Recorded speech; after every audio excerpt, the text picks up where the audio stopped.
Assalamualaikum warahmatullahi wabarakatuh.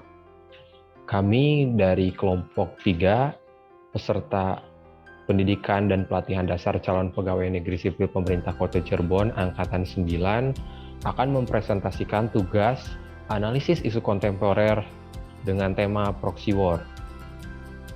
Anggota dari kelompok 3 terdiri dari Rifki Reliadi SAK, Suharyanto Budi Mulyawan ST, dan Desi Anggar Aditya SPD. Langsung saja kepada materi. Yang pertama, analisis isu kontemporer menggunakan metode pentahelix. Pada metode pentahelix ini terdapat 5 elemen. Yang pertama adalah governance atau pemerintahan, yang kedua ada akademisi, yang ketiga ada stakeholder atau pelaku usaha, yang keempat ada community atau komunitas, yang kelima ada media. Untuk isu kontemporer yang akan kami angkat adalah investasi asing di Indonesia. Pada elemen pertama yaitu pemerintah, yang terjadi permasalahan di Indonesia salah satunya adalah Badan Koordinasi Penanaman Modal mencatat realisasi investasi asing mencapai 111,7 triliun pada kuartal pertama tahun 2021. Jumlahnya lebih tinggi dari investasi lokal atau penanaman modal dalam negeri yang hanya sebesar 108 triliun rupiah. Kemudian, untuk elemen akademisi, di Indonesia terjadi kurangnya edukasi mengenai dampak investasi asing kepada sumber daya alam dan sumber daya manusia Indonesia, sehingga masyarakat kurang peka terhadap dampak negatif dari masifnya investasi asing. Pada elemen stakeholder atau pelaku usaha, melihat dari data Direktorat Jenderal Administrasi Hukum Umum Kementerian Hukum dan HAM per 8 Mei 2021, setidaknya ada 107 entitas yang menguasai saham Gojek. Para pemodal itu antara lain Google Asia Pasifik, Allianz Strategic Investment, Hera Capital, KKR Go Investment, Sequoia Capital, Tencent Mobility Limited, Mitsubishi Corporation, Rakuten Capital, dan ada pula BlackRock Global Fund, Gamevest Pty Ltd, Golden Signal Limited, Tencent Mobility Limited, dan Unilever Swiss Holding. Kemudian elemen komunitas, ada permasalahan pada Sekretaris Jenderal Perkumpulan Armada Sewa, Wiwit Sudarsono menuturkan, pihaknya berharap suntikan dana sebesar 2,1 triliun kepada Gojek dapat membuat perusahaan ride hailing berbasis aplikasi tersebut semakin memperhatikan kesejahteraan mitra pengemudi.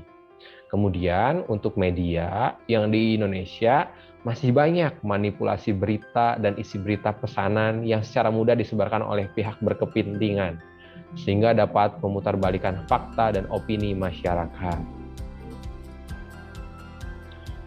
Selanjutnya, analisis isu yang kedua menggunakan metode USG atau urgency, seriousness, dan growth. Apa itu metode USG? USG merupakan analisis pemecahan isu dengan menggunakan skala prioritas. Skala prioritas ini adalah antara angka 1 sampai dengan 5, di mana 1 menggambarkan sangat tidak mendesak, 2 menggambarkan tidak mendesak, 3 menggambarkan cukup mendesak, 4 menggambarkan mendesak, dan 5 menggambarkan sangat mendesak. Pada masalah yang terdapat pada isu investasi asing di Indonesia, masalah nomor 3 mengenai pengakuisisian Gojek oleh perusahaan-perusahaan asing mendapatkan nilai yang paling tinggi dari segi urgensi, seriousness, dan growth.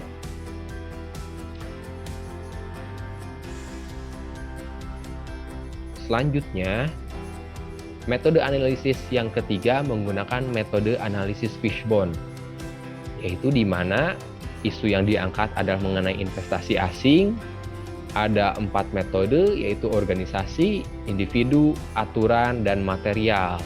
Dalam organisasi, yang menjadi permasalahan adalah transparansi dan pengawasan internal yang masih kurang. Dalam segi individu, masih terdapatnya ketergantungan dan kurangnya pendidikan mengenai dampak dari investasi asing. Dari segi material, Yang menjadi penyebab investasi asing semakin marak atau semakin tinggi di Indonesia adalah dari keterbatasan penghasilan perusahaan-perusahaan yang ada di Indonesia dan tingkat kebutuhan untuk perusahaan-perusahaan Indonesia cepat bertumbuh.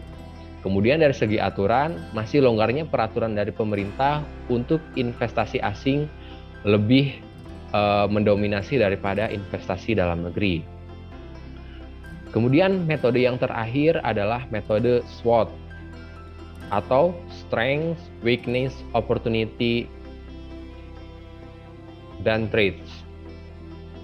Yang pertama, kekuatan atau strength.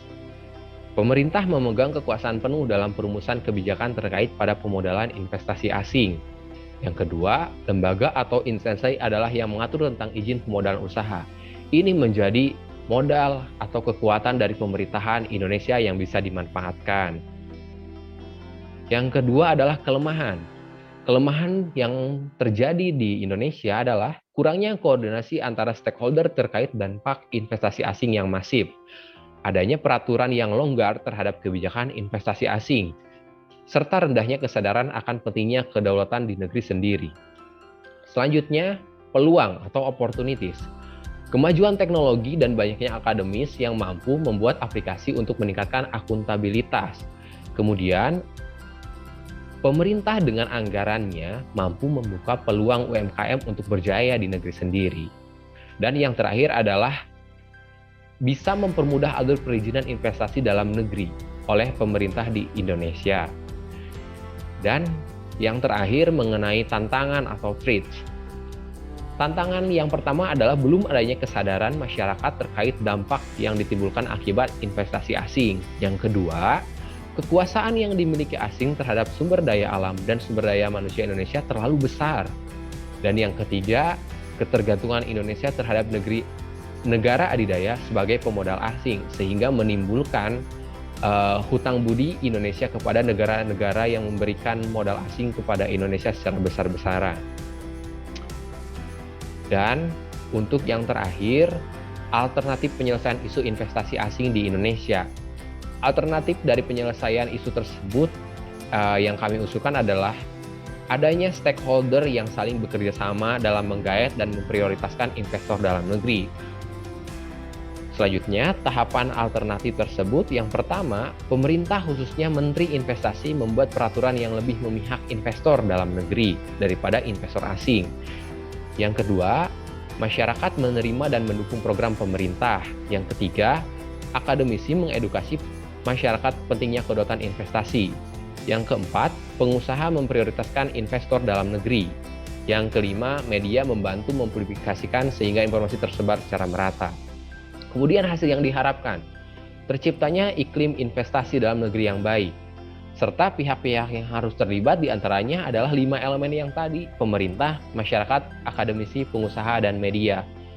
Dari alternatif ini diharapkan akan lebih meningkatnya investasi dalam negeri daripada investasi asing di Indonesia, sehingga masyarakat Indonesia, stakeholder di Indonesia akan berdaulat di negeri sendiri. Demikian presentasi yang telah kami sampaikan dari kelompok 3, semoga bermanfaat. Terima kasih. Wassalamualaikum warahmatullahi wabarakatuh.